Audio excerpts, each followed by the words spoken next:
Kama msanii wa reggae na dancehall hapa Tanzania, ni changamoto gani kubwa unakutana nazo kwenye soko la muziki? Unafiki, majungu, fitina, kutokupendana, unajua. Yani iko hivyo mtu kabisa anajua wewe una nini, una talent nzuri, una kazi nzuri. Lakini ashtuki, lakini anashtuka mpaka akisikia kitu sehemu fulani ndo anaanza kushtuka nini. Sasa unafikiri unakuwa mbaya. Kikubwa kama kitu unakipenda, kama watu wa support.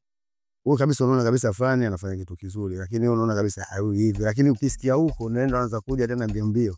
Watu wanaweza kukataa ukaona kama watu wanalinga. Ndio maana kuna wasanii wengi wanaonekana wanalinga.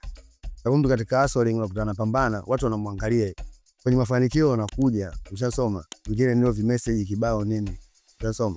Kwa sisi tunajua, kwa kikubwa tunajua nini tunachokifanya, tuendelea kupambana, hadi tutafika wapi. Lakini kuna wengine ambao tunajua masnitch tunakataa kivile, ndio maisha ukweli hapo.